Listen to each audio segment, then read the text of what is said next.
Welcome to Rosie the Reviewer. We're your hosts. I'm Sam, And I'm Marcia. and we like World War II media, and we want to talk about it. Welcome back to Rosie the Reviewer. It is our 100th episode, and it is also Women's History Month. So we are very excited to present the film So Proudly We Hail, which came out in 1943. It was directed by Mark Sandrich and written by Alan Scott. It's based on the book I Served on Bataan by Lieutenant Colonel Juanita Redmond, which was published in 1943. The book is her account of her experience as an army nurse in the Philippines at the outbreak of war. And the movie is loosely based on it. It's about a group of American army nurses and their experiences in the Philippines during World War II. First Lieutenant Eunice Hatchett advised on the film. If you're curious, you can find it on Dailymotion for free. And there was some additional reading. I read the memoir, and I also read We Band of Angels, The Untold Story of American Women Trapped on Bataan by Elizabeth M. Norman, which was published in 1999. What did you think of this movie? I enjoyed this movie. It's a very old one, but it didn't necessarily feel that old to me. I thought the pacing was surprisingly good for a really old movie. And I had heard from you after you've read these books that the nurses weren't particularly pleased with their depiction, which I understand, but I didn't mind it. I thought it was kind of entertaining. There's a romance in there that I'm not sure is necessary, but it's also kind of charming and it made me smile, so I don't hate it. I thought it was a fun movie to watch. How about you? Yeah, I'm just gonna pull up the quote from the Angels book that I read about how the nurses responded to their depiction in this movie. It says, "The nurses were embarrassed. They hated the movie. It trivialized their experience, they said, their sacrifice, their ordeal, and they blamed Eunice Hatchett for everything. She had betrayed them, they said, and it took years, in some cases decades, before they forgave her." And poor Eunice Hatchett, who consulted on the movie, she thought that the movie was going to try to be as realistic as possible. And in some ways, it is. The sort of background stuff, the way the hospital looks, the kind of work that they're doing, the minutia kind of stuff is realistic. But the storylines and the characters, not so much. Eunice didn't feel like they reflected her experiences, and I think she became quite disillusioned with the process. There's another quote from the Angels book that says, "So Proudly We Hail" was one of the biggest moneymakers of 1943, in part because the movie was advertised as a realistic picture of the fighting on Bataan and Corregidor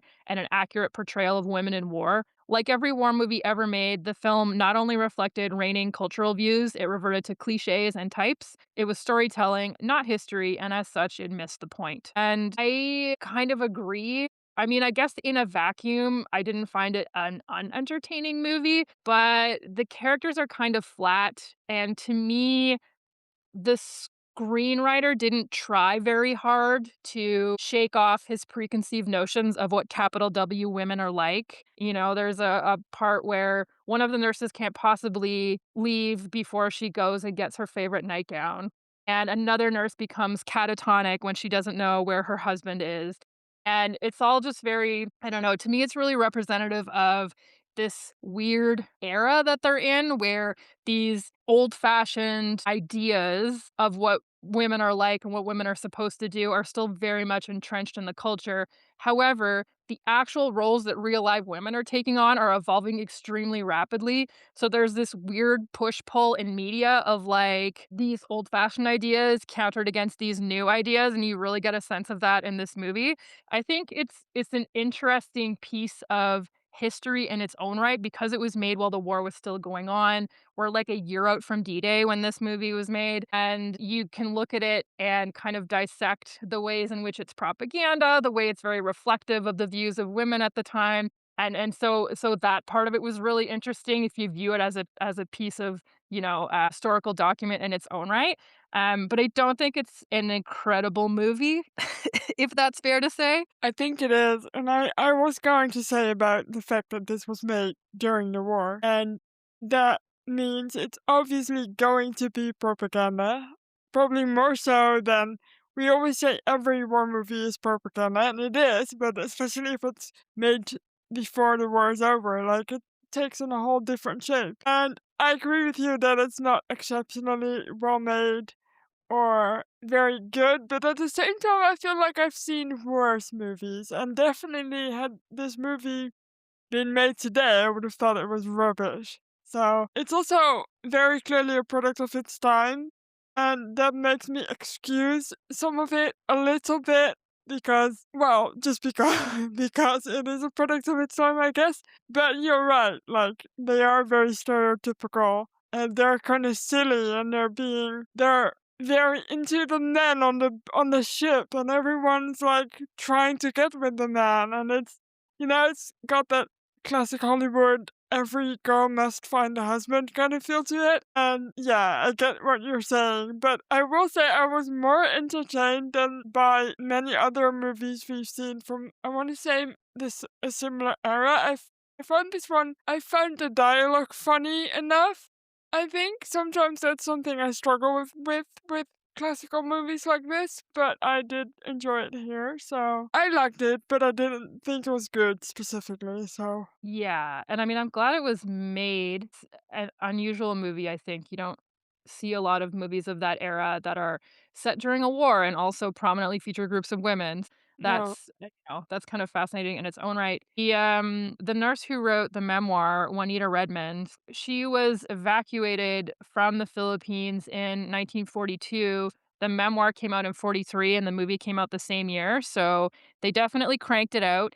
And Juanita Redmond was on a massive war bonds drive. They definitely used her as propaganda, as a recruiting mechanism for other women. And even this copy of the book that I have, which was printed in probably 1943 or 44, has a banner on the back that says buy war bonds and stamps. So it's very much a part of this whole machinery, right? It's pretty amazing that you have that little piece of history right in your book. I think that's so cool. Yes, and this book is long out of print, so I had a hard time getting my hands on it, but it's a crisp little memoir. It's very much a window into what it was like, and I think it's pretty well written, considering that it's not like she was a well-known author or anything like that. So is the book you got like a first edition, or did you get like a second or third edition? It's Does it it's say?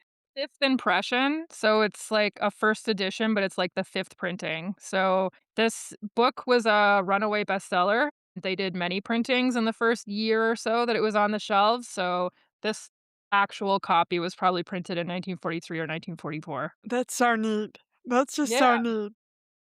Anyway, should we get into some context first for what we're about to see? Is that what we're doing? Yeah.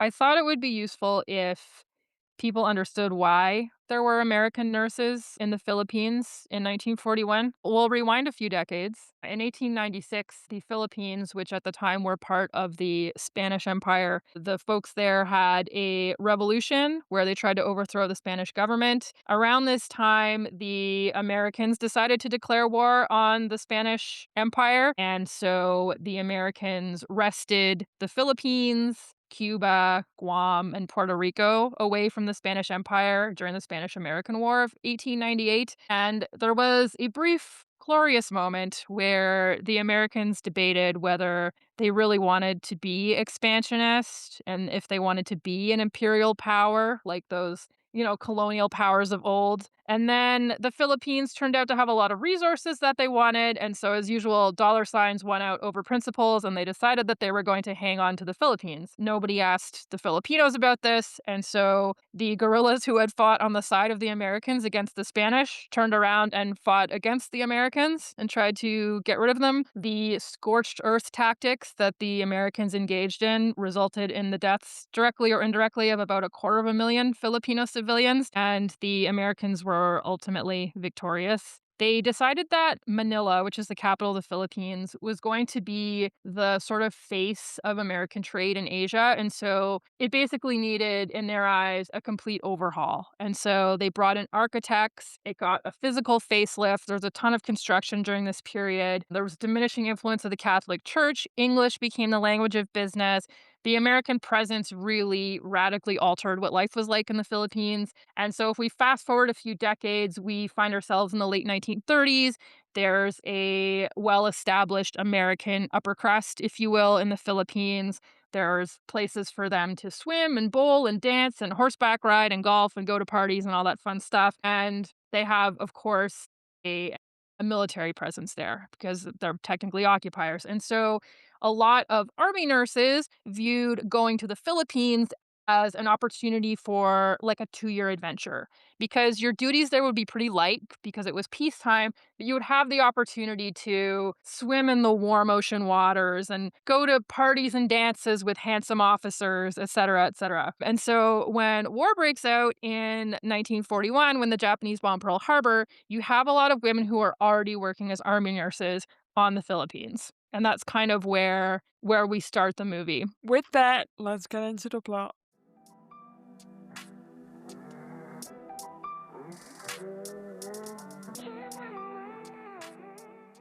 The movie opens with the opening card, as can be expected, I think. It says, "Out of the black sorrow and tragedy of Bataan and Corregidor came a light, the light of a miracle. 8 American girls, army nurses, had been delivered from that Holocaust. The story that follows is inspired by their courage, devotion, and sacrifice, and is based on the records of the US Army Nursing Corps. We dedicate this picture to them and their comrades still somewhere in the Philippines, and to nurses everywhere." And then it scrolls down a little bit, and it says, "One day, May the 5th, 1942, in the skies above Melbourne, there appeared a plane, bearing these 8 tired, hungry girls, still in their ragged field uniforms." Yeah.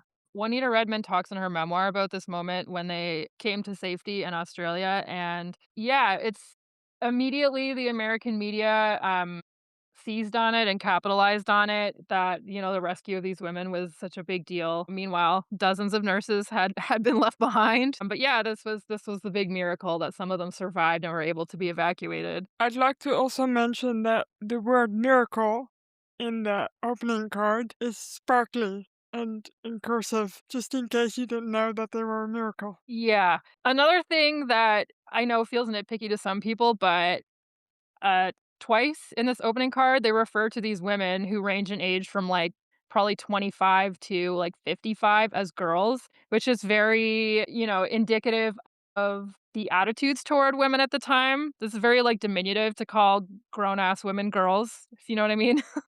Yes, it is.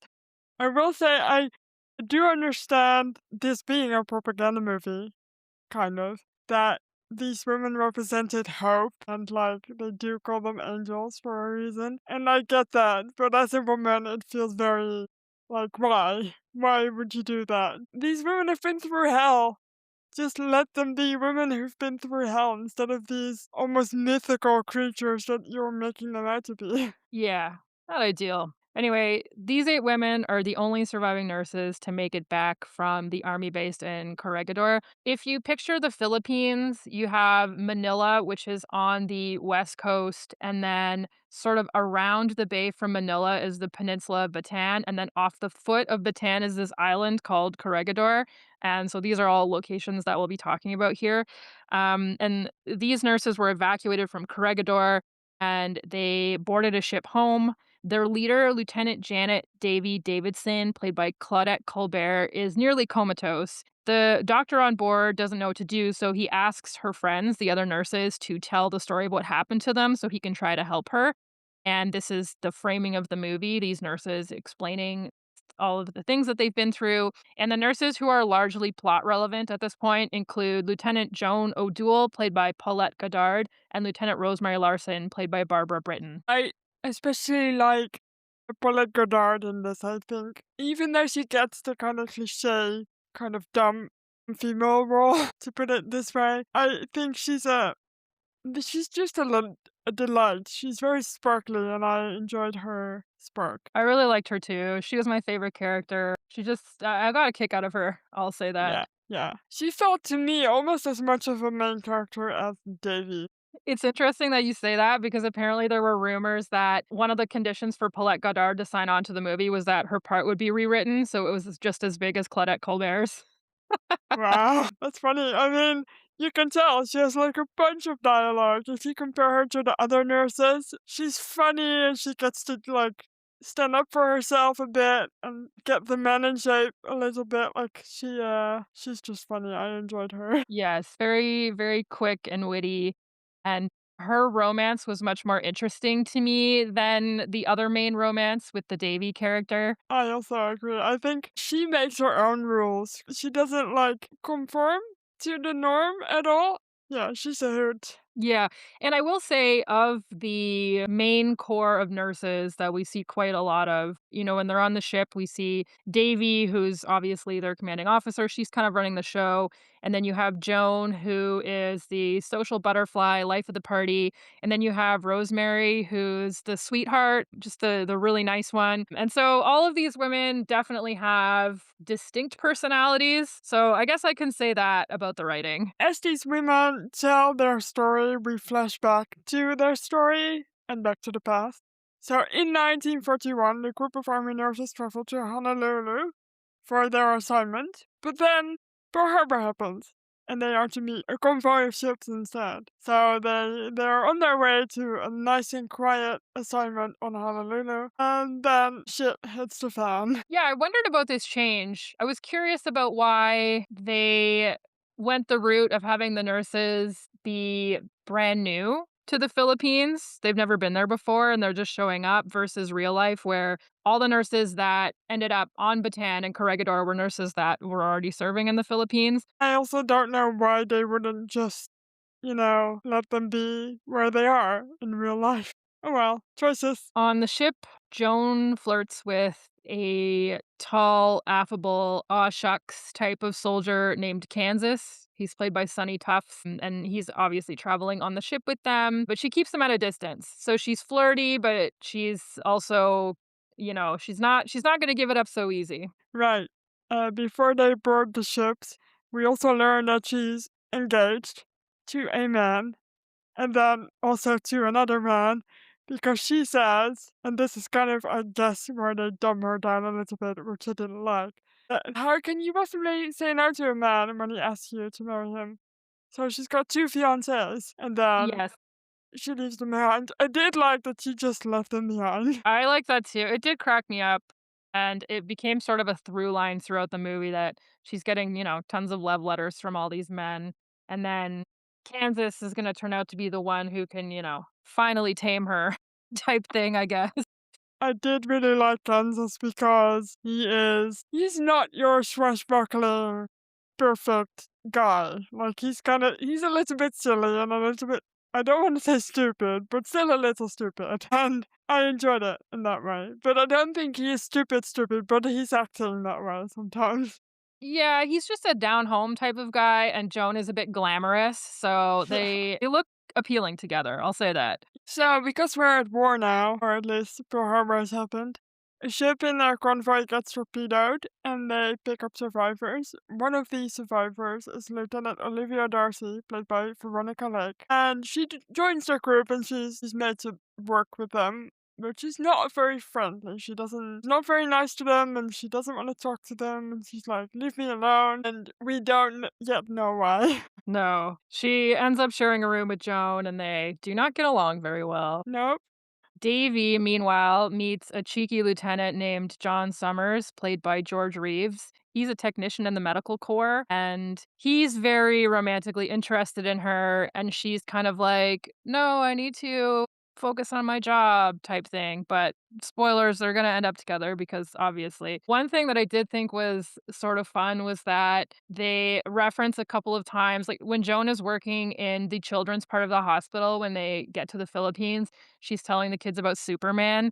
And at some point later, a kid points at a soldier and he's like, "Is that Superman?" And she's like, "He better be." And I got a kick out of it because George Reeves played Superman throughout the 1950s on TV. So that was kind of fun. I noticed that too. Like I knew it was him before I even read his name. I was like, wait, I've seen this guy before. He actually doesn't look like Superman. Like he's got like Clark Kent vibes in this. Yeah. Now, unfortunately, his romance in this movie is boring as shit, but that's not really his fault.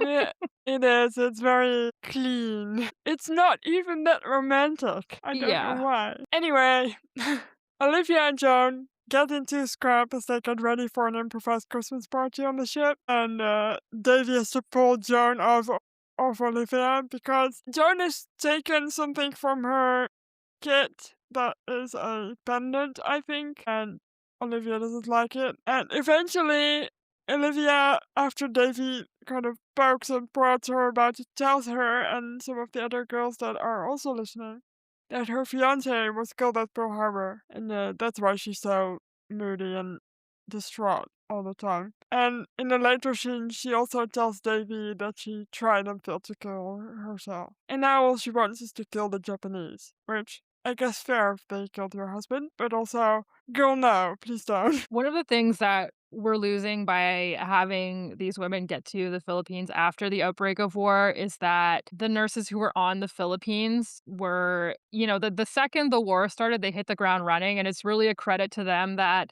they arrived in this place where they expected to have, they expected to be dealing with some sniffles, the odd broken bone maybe. And then the second that the war started, they were seeing these incredibly traumatic injuries. They were having to evacuate soldiers, and these women just immediately were on it. And so after the Japanese bombed Pearl Harbor on December 7th, 1941, it became immediately clear that they had the Philippines in their sights. This massive bombing campaign began, and the Japanese actually put troops ashore for the first time on December 10th. The nurses evacuated their patients first from nearby army bases into Manila. They're being bombed the whole time. And then when Manila was also evacuated towards the end of December, they had to move their wounded once again onto the peninsula of Bataan, where they established two hospitals in the jungle. These were super rudimentary complexes. A lot of the wounded had to lay outside under the stars because the hospital wards were so swamped. These women were working incredibly long days. One nurse describes being taken aside by an army officer and shown how to load and fire a pistol. And when she went back to the bus that held the patients that she was going to be riding with as they were evacuated, he handed her the gun and told her to protect herself and her patients on their journey.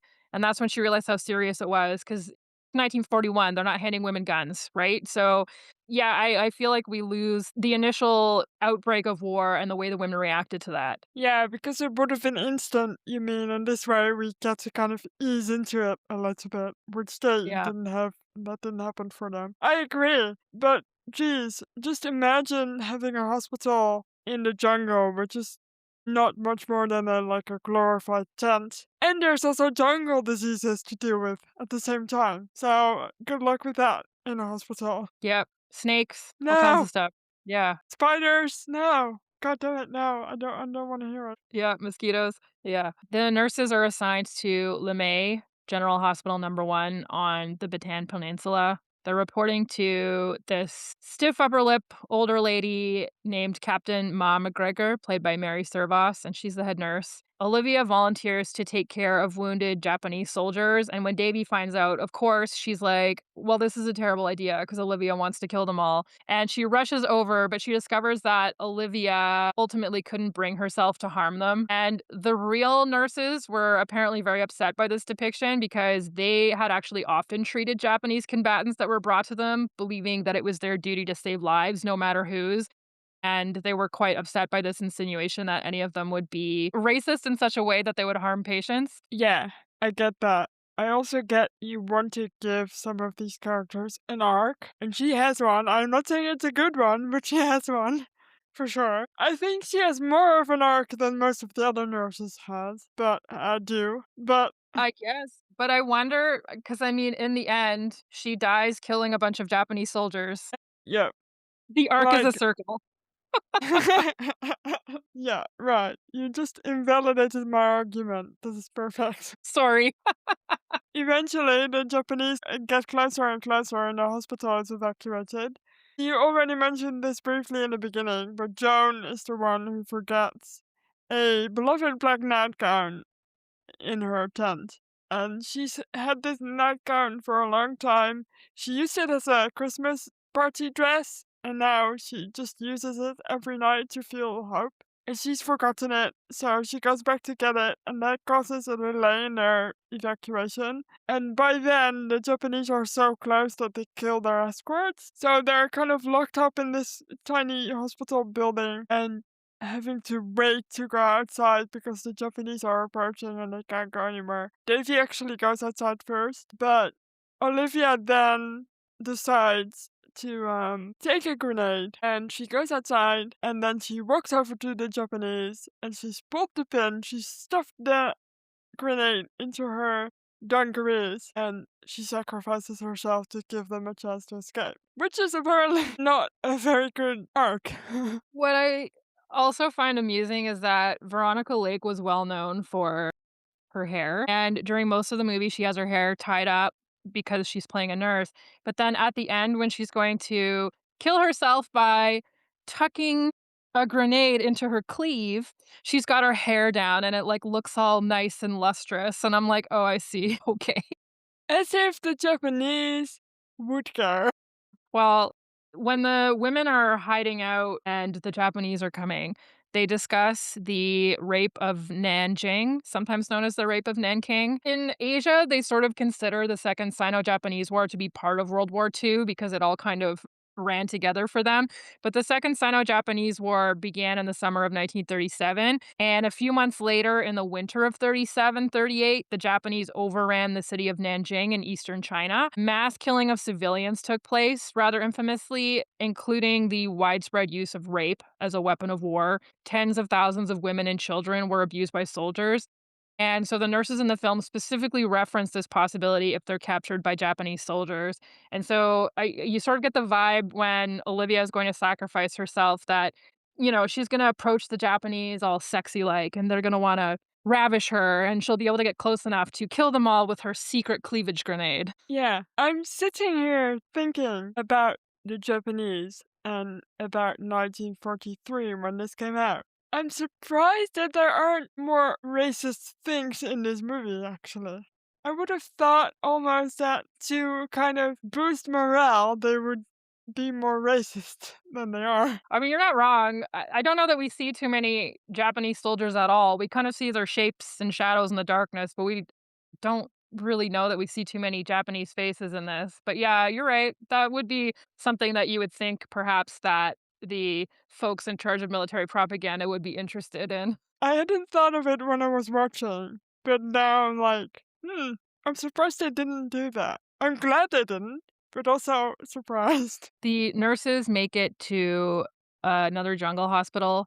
Ma's son gets badly injured and succumbs to his injuries. And this is another instance where, like, they presented us with this female character who was diligently in charge of all the nurses and was quite strict and firm and had everything under control. And then the second her son gets injured, she's in pieces. But anyway, because you can't have a woman being in charge unless you also show that she's a mom or some other stereotypical role that women usually fill. And anyway, there's news of a convoy coming, but they learn it's been sunk, so they're not gonna get any more food or medicine or any of the stuff that they need.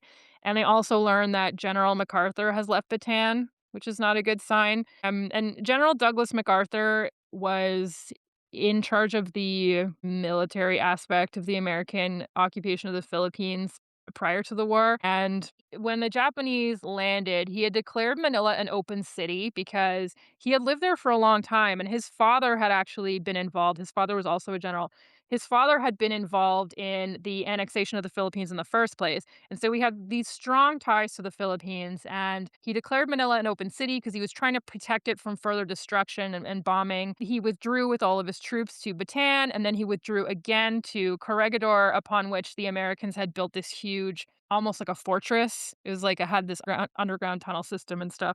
And MacArthur was ultimately ordered to leave Corregidor as the Japanese advanced by Roosevelt himself because the capture of such an important and well known general would have been a propaganda coup for the Axis. The fact that he did not want to go or that it wasn't his idea to go did not prevent the troops from snidely referring to him as Dugout Doug for the next 3 years. Brutal. Um, yeah. When the Philippines was liberated in early 1945, some of the American planners had suggested that the Americans could bypass the Philippines entirely. They didn't necessarily need it to proceed toward mainland Japan. They could kind of skip it. and potentially save some American lives because the Philippines would be liberated when the Japanese surrendered, whether or not the Americans landed there. But MacArthur vociferously protested and ultimately got his way. In 1942, when he was evacuated from the Philippines, he made this famous vow that he would return to the islands. And he was also quite concerned about the safety of American POWs being held there by the Japanese because there was a few thousand of them. And the Japanese had already killed some POWs as the Americans drew nearer, so it was definitely a real concern that that could happen here, but en masse. And so this prompted him to insist that the Philippines be liberated before anything else. It really cracked me up when I was reading about it because he made this famous solemn "I will return" vow. And a lot of the soldiers would use it as a joke. They'd be like, "I'm going to the latrine, but I will return," type thing. I'll be back. Yeah.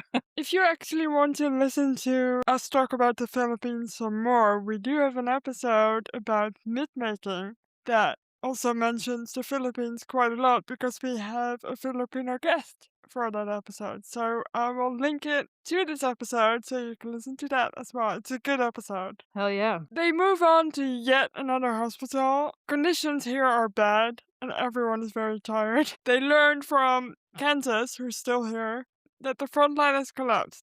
Davy asks for an evacuation, but they are told that they won't be evacuated. This was another thing that pissed off the real nurses because they tried to stay with their patients as long as possible. They did not want to be evacuated. Right, that's fair. I will say that I don't think asking for your detail to be evacuated is a sign of weakness. I think they had every right, but if they didn't want to be evacuated in real life, then they shouldn't have included that. Yeah, I mean, the fact that any of the women were evacuated at all was definitely a testament to the fact that there was still this idea that women had to be protected by the men, right? It's like, well, we have the capacity to evacuate some people, so the women should go first. And Right. this was not the decision of the nurses by any means. No.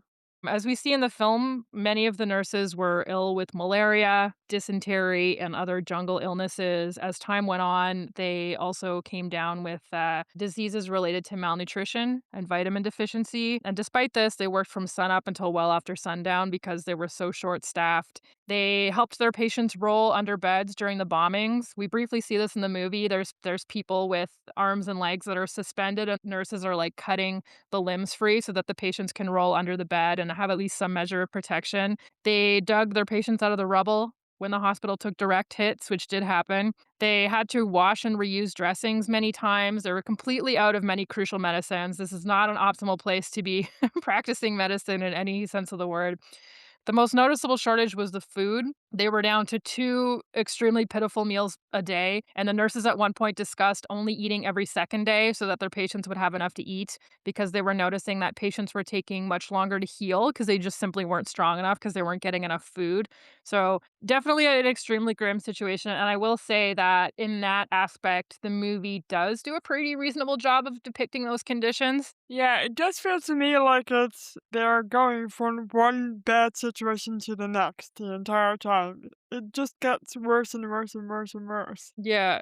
Well, as the Japanese advance down the peninsula, right? Like the Japanese have unlimited reinforcements. The Americans are effectively blockaded. So even the frontline soldiers are starving. They don't have enough food. They don't have medicine. They don't have ammunition. They don't have much of anything. And they're being expected to hold out. And it's just like, well, that's going to be pretty difficult. The hospital is bombed. They say in the movie that the Japanese declared the initial bombing of the hospitals as an accident, which is true. That did happen in real life. But then the Japanese proceeded to continue to bomb the hospitals. So there is that. John sustains a leg wound, but he survives. Unfortunately, poor Rosemary gets killed, as does their primary surgeon.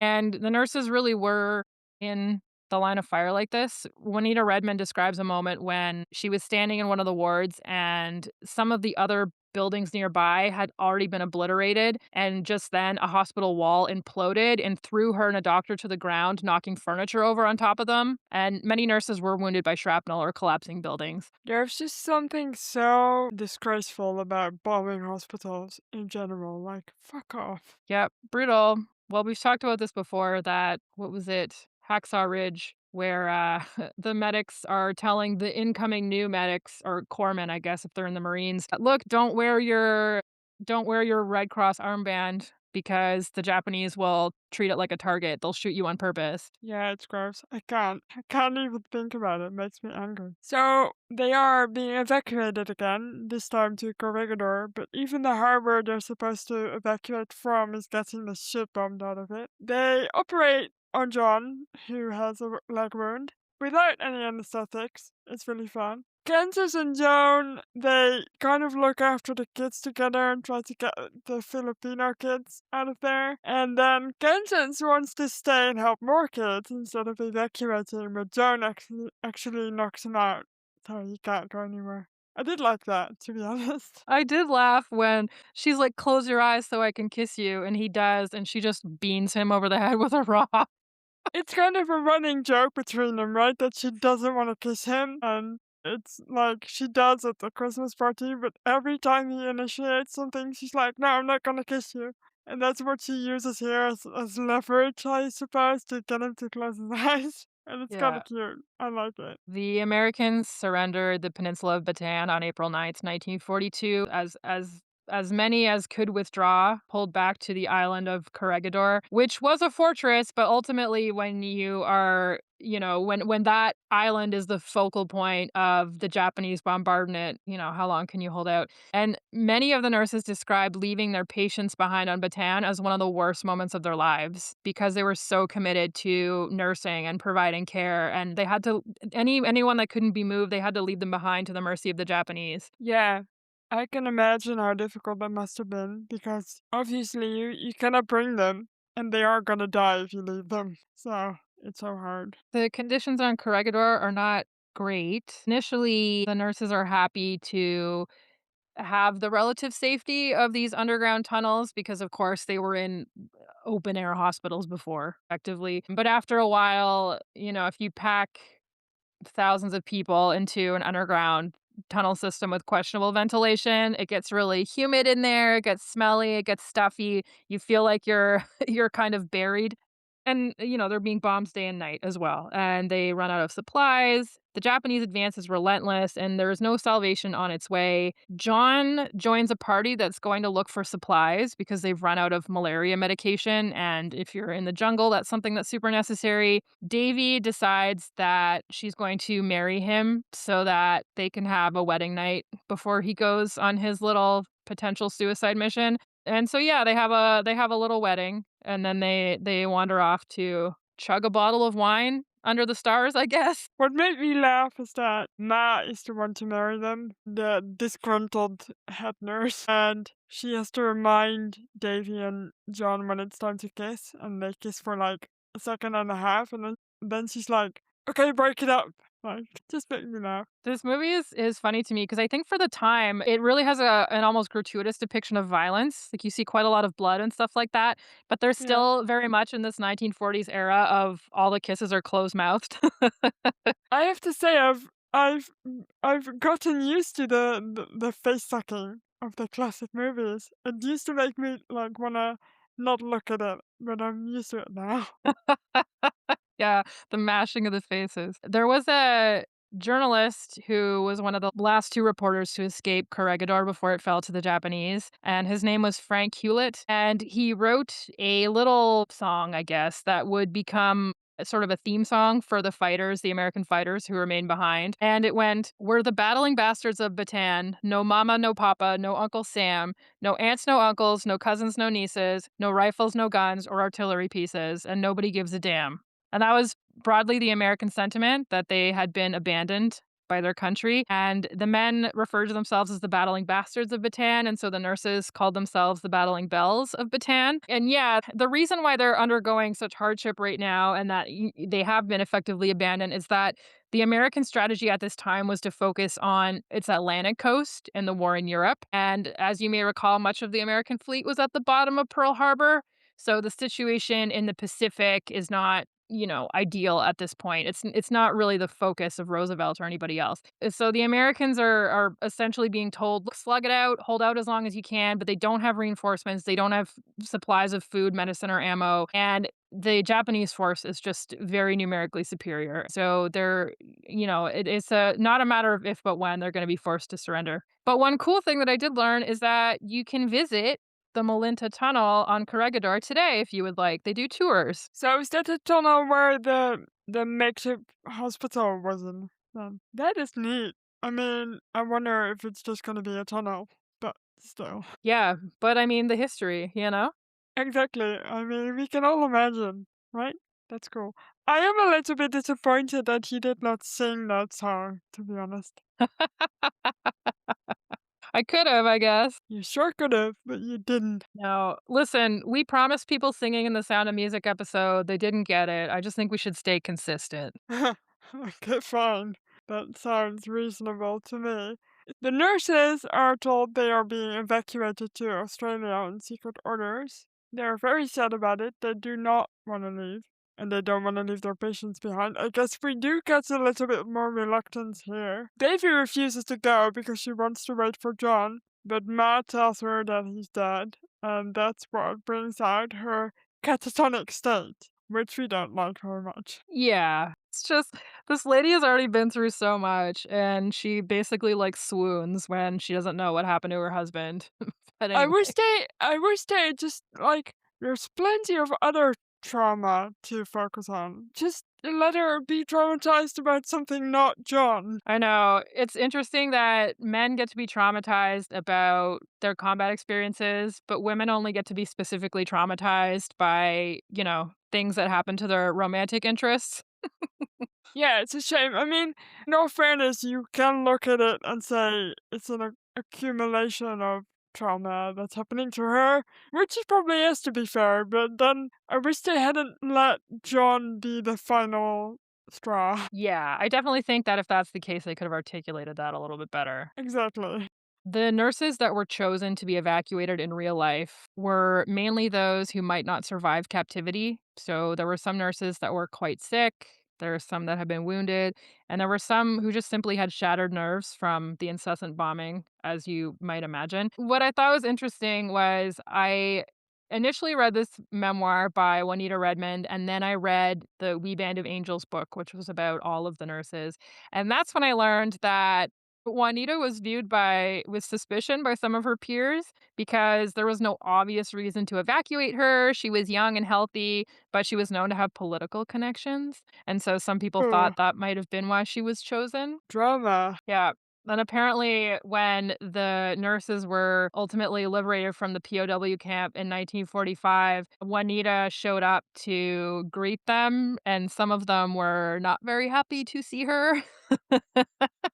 Bitch move. But what are you gonna do, I guess, right? It's like they can't evacuate everybody, and if someone gives you a spot, you're probably gonna take it. I mean, I would. I know I'd be that person who would be like, I just happen to know somebody. I'm just gonna use it now. Yeah. On April 29th, 1942, 20 nurses were evacuated by plane, as we see in the film. 10 didn't make it because their plane was damaged, and ultimately they were forced to surrender to the Japanese. And so the plane that had Juanita Redmond on it did make it to Australia, which is kind of what we see at the beginning of the movie. All these tattered, hungry nurses arriving to safety. So this was April 29th, and then about a week later on May 6th, the Americans surrendered Corregidor. It was a stunning defeat. I bet it was. It's the first time that the US has been defeated like this, really. It's a complete rout, there's no small elements of victory you can snatch from it. It was like they got their asses kicked. This is probably the first time they really get to see the way the Japanese fight without reserve, right? Like they just fight until they die or the enemy gets killed. So I'm sure this would have been a shock to them. At this point, you gotta think too that so we had Pearl Harbor, December 1941. This is like late spring 1942. The Battle of Midway hasn't happened yet because that's in June. And so really the Allies are very much on the back foot in the Pacific. The Japanese have overran all of these colonial holdings that are held by the Allied powers. And so this defeat, it looks bad, right? It's like Sure it's one does. of those things where it's very discouraging. Yeah. Like the war's far from over. They've a long way to go. And here are the Japanese just crushing them, literally. Just, yeah. No, I don't think this would have looked very good to anyone in America, to be honest. No. Also, in February of 1942, so a couple of months before this, the Japanese had taken over the British holding of Singapore. And the fall of Singapore, not only was it a substantial British defeat, the largest one in many years, but also it was the first time that the Western media started positing the possibility that the Allies might not win the war. And so that's kind of the context of all of this that's happening, right? It's like this is a dark moment. And it's a reality check, I guess, for the Americans and the Allies in general. Like, Yeah, we might absolutely. not win. Like, good luck going. Get it moving on from this. I do wonder if there's a movie about the fall of Singapore. I don't think there is, but we might have to look for it. I've never looked. Couldn't tell you. I I couldn't tell you either. But if you recall, the main character in The Narrow Road to the Deep North, he was taken captive at the fall of Singapore. Yes, he was, Dorito. Yes. Go listen to the episode. It's fun. This is really the first time that female nurses were effectively in combat for the US. And so, of course, this is also the first time that American military women are taken captive. That can't be good for morale, can it? If the nurses got captured. No, definitely not. Back to the beginning, we go back to our situation on the ship where all the nurses are telling the good doctor what has happened to them. The doctor reads Davy a letter from John that he wrote to her after Corregidor. So it turns out he survived his mission and she snaps out of it and the sun starts shining and it's all very hopeful. Yeah, this ending was so mid. I didn't like this ending. Deeply mid, yeah. This movie is more than 2 hours long, so maybe I was a little bit happy for it to end at this point. It could have been better, though. A better ending would have been nicer. But I don't know what a better ending would have looked like, to be honest. Yeah, that's not our job though. We're not script writers. I agree. No, I think that they could have pulled it together differently. yeah.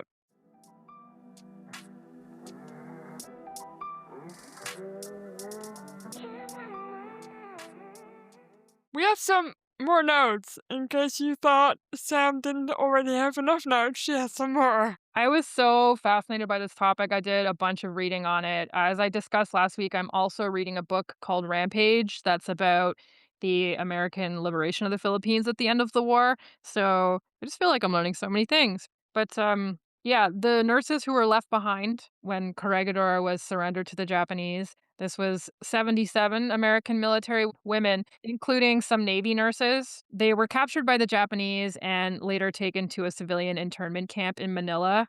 This situation was pretty frightening because at first, when the Japanese got into the tunnel and they found women in uniform, they didn't really know what to make of them because they didn't have women in uniform. And the women sort of kept their heads down and kept doing their job because they still had patients to look after. And they kind of tended to band together as a group. In the book I read, there is one allegation of a Japanese soldier attempting to rape one of the nurses, but she's able to get to safety. I don't know whether this was a more widespread problem than that, but it sounds like the American CO tried to bring it up with the Japanese and they were like, "Yeah, yeah, yeah, we'll do an investigation," but it could not have been clearer that they just didn't consider it to be a big deal. And then they loaded the women onto these trucks and the women were told that they were being taken along with the men to this hospital. And then they're driving along and all of a sudden the men go this way and the trucks carrying the women turn off and go a different way, and the women have no idea where they're being taken to. And ultimately, they do end up in an internment camp with a bunch of other American civilians that had been in the Philippines when war broke out, but they didn't know that that was going to happen, right? So they fared better than the men who were forced to endure the infamous Bataan Death March. This consisted of about 72,000 captured Filipino and American soldiers, and anywhere between 5,500 to 18,650 died during the 100-kilometer slog through the jungle, wherein the Japanese would just randomly execute prisoners. If you slowed down or if you looked at them sideways, you would get shot. And so obviously not ideal. And the male prisoners of war endured absolutely horrific conditions in the internment camp as well. But the nurses didn't have a picnic either. By war's end, they were down to 600 calories a day. That's how severe the food shortages were. They were doing their best to treat fellow internees that had begun to starve to death at a rate of 3 or 4 per day. Like, if you can imagine, some of these women lost 50 pounds, and these were women who were not that big to begin with, and they're dealing with, swollen limbs from beriberi, which is, related to vitamin deficiency. One of the women describes she would sit on the edge of her bed and look at the sink across the room, and she would debate with herself whether it was worth the energy to get up and wash her hands now or if she should just wait till lunch, and then she wouldn't have to walk across the room twice. You have no energy. Wow. And a common refrain among the POWs was that MacArthur would get there on time to bury the last of them. They just reached a point where all they thought about was food, and so many of them were confined to bed and couldn't even get up, and they started to think that liberation would come too late. Yeah, that's another thing I think that's a common theme for all the POW movies that we've seen is that much of the desperation also comes from not knowing when you're gonna be liberated. It's such a hopeless view if you're in a cell and you don't know. You probably don't even know when you are, and then you know even less about when if ever you're gonna be liberated. Yeah, MacArthur and his troops returned on January 2nd, 1945, so these women were captive for about 3 years. The camp was liberated on February 3rd, and all of the nurses survived captivity, which is fairly impressive because none of these women had survival training, right? Like, they were not expecting to be taken captive. No. I guess they had medical training, but it's only gonna last you so long when you're starving. Yeah. Chief Nurse Captain Maud Davidson was posthumously awarded the Distinguished Service Medal. And when I say posthumously, literally decades later. I think Yeah. she had to take a medical discharge from the military, which was pretty unfortunate because based on what she had done during the war, she probably could have really moved ahead with her career, but her body couldn't take it. Starvation takes a real impact on you. She died not that long after. And then I think she got her Distinguished Service Medal after years of lobbying from other groups in like the year 2000 or something. And as a group, the nurses received the Bronze Star. However, though the army was happy to use the women for propaganda and war bonds campaigns, they were denied the benefits accorded to combat veterans and they were not able to join veteran service organizations. Like, I think the Legion didn't allow female members for like another 30 years after this. It was a sobering letdown for a group of women that had survived so much and been largely forgotten. And I have a quote here from one of the nurses, Helen Nestor, who said in 1999, "There's still a lot of discussion about the role of women in combat. Our group proved that we could go into the field and carry on and do a good job. People need to know that." It's so freaking simple too. Like it's the bare minimum I feel that people need to know about these women. It just makes me angry again. Why can people not just treat women like they treat men? Why is it so difficult? The age old question, I guess. Yes, I'm not expecting you to answer this, but I am quietly fuming about it. Yeah. And I don't know if this movie helped or hindered the cause, honestly. No, that's a good point. I don't know. I think it makes me hopeful now. Don't think it helped at the time very much. I mean, if it takes however many decades for these women to be recognized, then clearly it did not help. No. And based on the book that I read, a lot of these women had a really difficult time after the war, not only with the physical effects of starvation and malnourishment and disease, but also the fact that they were excluded from this sort of club of combat Mhm. veterans, even though they had been through the same experiences as any of the army surgeons and corpsmen that they had worked alongside. They were just firmly on the outside always, and they didn't have anyone they could talk to about it. And people seem to just expect them to, get married and have kids and don't bring it up and be fine with your lot in life. And I think that is a really difficult thing to feel isolated and misunderstood and to not have your experiences acknowledged as valid or as valuable as those of other people. Yeah, just not be seen. I think that's a common thing for women still today. Not as bad, obviously, as it was back then, but so many women aren't rewarded enough or seen enough for the things that they do. And sometimes it's even worse when they are praised for something they do because they're women instead of because of the things that they're doing. And I don't think that makes it any better. Well, I think one of the reasons why this story was appealing was because people didn't expect this from women, you know? No. One way or the other. Yeah. I will say I am glad that the movie got made. I think this story is important, and I do think that it probably helped recruit nurses. And I thought it was interesting when I was reading the Angels book. The author describes it as nursing was one of the few career options open to women that afforded the degree of independence that some women wanted because the other two careers that were open to them were teaching and fuck, I don't remember what the other one was, but she basically says that, like, yeah, nursing is one of those careers that, the more adventurous type of woman would take on, and I do think probably this movie presented it to women who may not have previously thought that this was an option for them, so there's that. Yeah, like you, I'm glad this movie exists. I like that we found a movie with a predominantly female cast. I mean, there aren't many, so I'm glad to have found it for sure. We have to rate this movie, but before we do, I would like to first of all thank you for sticking with us for 100 episodes. And if you have and you don't follow us yet, that would be weird. But do follow us on Spotify or wherever you get your podcasts. And please rate us 5 stars. We would enjoy it. You can also share this episode with a friend. Every time you share this episode with a friend, an army nurse gets some fucking credit. Damn straight. So go do it. How many impractical nightgowns out of 10 would you rate this movie, Sam? Well, I will say that I love the research. I had a great time reading about it. It is nice to see a story focused around women made in an era where we can examine these attitudes about women and we can see the limitations that are there, but we can also see flickers of a few good things. It is nice that we see these women get to, keep their heads up and do their job amidst these difficult conditions.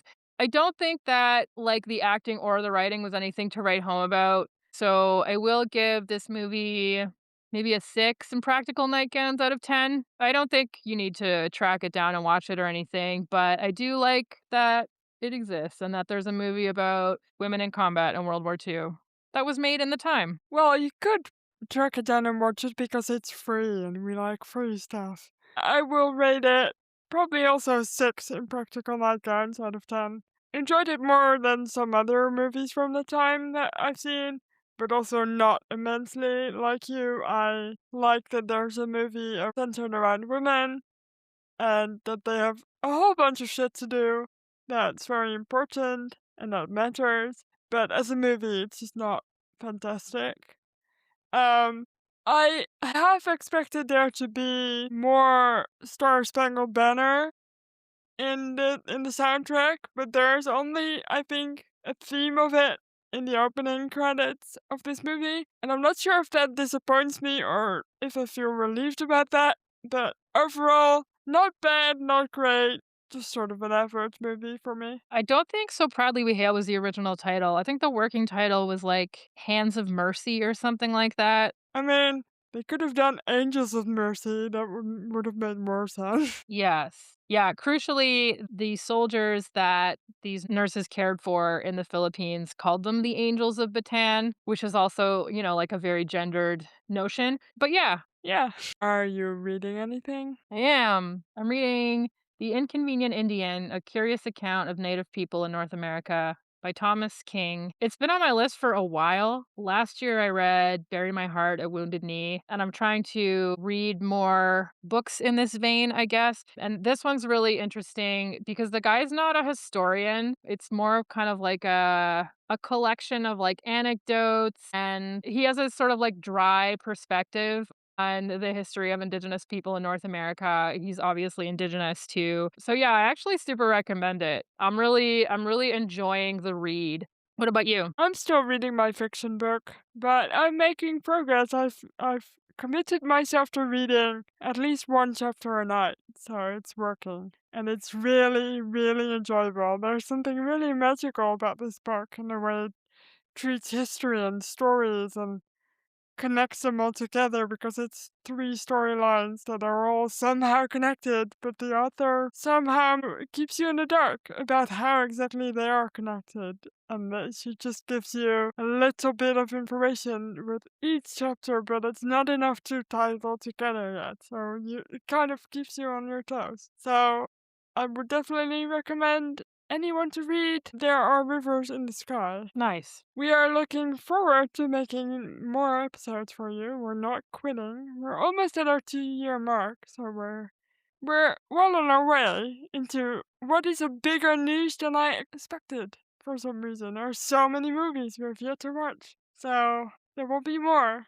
And there will be more guests coming too, hopefully soon. Yep, and we might have a special project this summer coming down the pipe. Yes, we might. It might be really exciting. Anyway, that's it for this episode of Rosie the Reviewer. Thank you so much for listening. You can follow us wherever you get your podcast and rate us 5 stars. You can follow us on Instagram at Rosie the Reviewer Podcast, or you can visit our website, rosieTheReviewer.com, for more information. And we'll see you next week. Bye.